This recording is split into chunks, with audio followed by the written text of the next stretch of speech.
All right, so in our last video, we went over geometric sequences. Now we're going to go over geometric series. So let me just write a geometric sequence down. So if I write 1, half, a quarter, an eighth, dot, dot, dot. Basically, this is a geometric sequence, but the series of this would be 1 plus half, plus a quarter, plus an eighth, plus a 16th, and so on and so forth. So this is a sequence, right? And this is the series. Very important to remember that distinction. So in this case, we can observe that u1 is equal to 1, and the common ratio is equal to half, right? Because it's 1 times half is half, and then half times a half is equal to quarter, and so on and so forth. And that's basically how we get that sequence over there, and from there we can derive the series. So let's go over the formula for finding the geometric, or just remind ourselves what the formula is for the geometric series. So it's Sn is equal to u1 1 minus r to the power of n over 1 minus r, right? So this is the formula for finding the sum of a geometric sequence. And keep in mind that this n, it applies only to the r. It's not 1 minus r raised to the n. It's n, this exponent is only for the r. There's one other important one, sort of formula to remember, is that if the value of r is in between -1 and 1, so if it's in between that, then we can basically add the series all the way to infinity. So for example, well, not for example, the formula in this case would be u1 over 1 minus r. So let's give an example of this one. So say, for example, we just did the one actually that we just showed you, 1 plus half plus a quarter plus an eighth plus a 16th, and so on and so forth, right? So if you notice that u1 is equal to 1, but the more important thing is that r is equal to a half. And r is equal to half means that it lies in this range, right? So if it lies in this range, we can basically add this all the way to infinity. We don't have to stop anywhere. So S infinity, in this case, is equal to 1, because u1 is equal to 1. And it's going to be 1 minus r, which is half. So it's 1 minus half is basically a half. And 1 divided by a half is simply 2. So what that means is if I add 1 plus half plus a quarter plus an eighth plus a 16th, all the way to infinity, I will get 2. Right? Let's try a different example where we have a negative term. So basically, plus a quarter minus an eighth plus 1/16 minus and so on and so forth, right? u1 is still equal to 1, right? But r this time is equal to -half. And if it's r is -half, it still lies within this range. So if it lies within this range, because -half is somewhere here, we can basically add the series all the way up to infinity. So basically S infinity in this case is 1 over 1 minus -half, which is basically 1 over 1 plus half.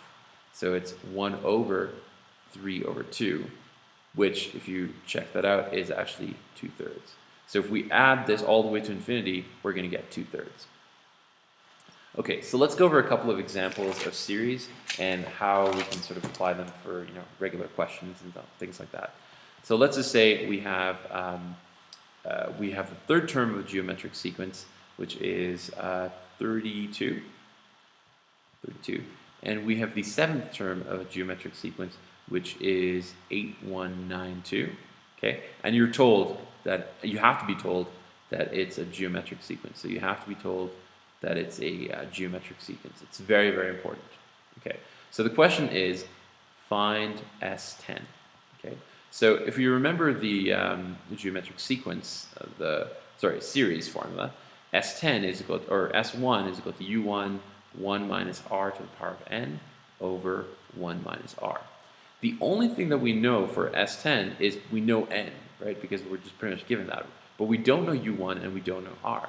So how can we find that? So before we can even go into the series formula, we need to figure out what, let me just use a different color. We need to figure out what u1 is, and we need to figure out what r is, okay? So let's figure out what r would be. So r, if you remember the formula that I gave you before, but r to the power of j minus k is equal to uj divided by uk, right?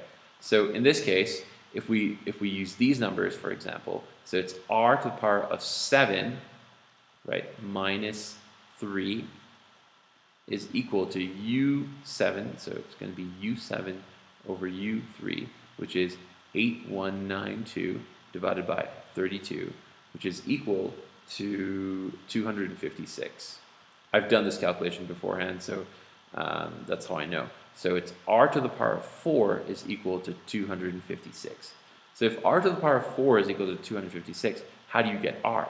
So r, in order to find r, you must take the fourth root of 256, and the fourth root of 256 is actually equal to 4. Okay, so right away we found r using these two. So basically we've gotten r, okay, and our next goal is to get u1. So let's try to get u1.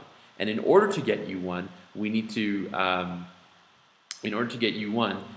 to basically go back to the sequence formula. So it's u1 r to the power of n minus 1. And what we have to do is just plug in any one of these 2 points. So we can say we pick u3. So the third term is 32, right? So what that means is for un, we're going to say that's 32. We're trying to find u1. We know r, we just found r is 4. And we know it's the third term, so it's going to be 3 minus 1, right? So it's going to be 32 is equal to u1 to the power of 4 squared, right? And that's u1 times 16. So u1 is basically just going to be, u1 is basically just going to be 32 divided by 16, which is equal to 2. Okay, so we have basically, my point that I'm trying to get across here is that, say for example, we're trying to find a series formula, which is what we're trying to do. In order to get the elements of the series formula, we have to go back to the sequence. We have to remember what r is, and once we have r, we have to go back to the sequence formula in order to get what u1 is. Once we get those two things, which we just have, once we get those two things, then we can go and figure out what the series formula will be. So our goal was to find S10, if you recall, right? So the equation is u1, 1 minus r to the power of n over 1 minus r. We found what u1 is. u1 is equal to 2, right? And we found what r is, which is equal to 4. So it's 1 minus 4 to the power of 10, right? Because that's what n is, over 1 minus 4. And what this is I just basically plugged this into a calculator, and what this is equal to 6,99050, and that's how you find it. So remember to go back to the sequence formula when you need the elements, and then plug it into the series formula. Okay. I'm going to go over one more example, which I think is sort of very important, and it involves, it's sort of very important. Okay, so this is number 2. Again, we know it's a geometric sequence, right? We've been told that's a geometric sequence. So you're told that u1 is equal to 1 over 81, and you're told that u4 is equal to 1/3. Okay, so now the first question is find r. Okay, so I've already told you that this is the sort of an equation that you should put in your cheat sheet and try to note this down, because this won't be in your formula book. This is just basically something that I derived. So this is equal to r. So let's say we use 4 minus 1. So 4 minus 1. And so this one is 1/3. So it's 1 over 3. That's uj. And uk would be 1 over 81. And if you flip things, it basically becomes 81 over 3. So let me see here. So it becomes r cubed is equal to 27. And if we want to find r, we have to take the cube root of 27, which is equal to 3. Okay, so we basically have found out that r is equal to 3. So that was an easy question. That wasn't really anything hard about that. It's the next part that I'm more curious about. So the next part says, so here's B. Find the smallest value of n for which Sn is greater than 40. Okay, so this is basically involving the series, and we're going to figure out how to do that. So we know that Sn is equal to u1 times 1 minus r to the, oh, sorry, I made a small mistake there. It's 1 minus r to the power of n over 1 minus r, right? And we know what u1 is. We were just told that u1 is 1 over 81. Okay, u1 is 1 over 81. So that's 1 over 81. Okay, r value is 1 minus, we just found r is equal to 3. So it's 3 to the power of n over 1 minus 3. Okay, and what we're trying to do is we're trying to make sure this Sn is greater than 40. So in other words, this is greater than 40. So we need to find the number, we need to find the smallest value of n such that this condition holds. Okay, so let's try to solve it. So if we're trying to solve it, basically this becomes 1 over 81 times 1 minus 3 to the power of n over 1 minus 3 is basically to negative 2, which is greater than 40. Okay, and first I want to try to get rid of that negative 2. So if I multiply both sides by negative 2, it becomes 1 over 81 times 1 minus 3 to the power of n. Now remember, when you multiply by a negative number through an inequality, the sign flips. So this becomes negative 80. Okay, so remember, when you multiply by a negative number on both sides, the sign flips. Okay, now what I want to do is I want to get rid of that 81. So I'm going to multiply both sides by 81. So if I multiply both sides by 81, I get 1 minus 3 to the power of n is less than negative 6480. The sign does not flip because I'm multiplying by a positive number. I'm multiplying by 81 on both sides. So basically negative 80 times 81 is negative 6480. Now what I want to do is I just want to rearrange things.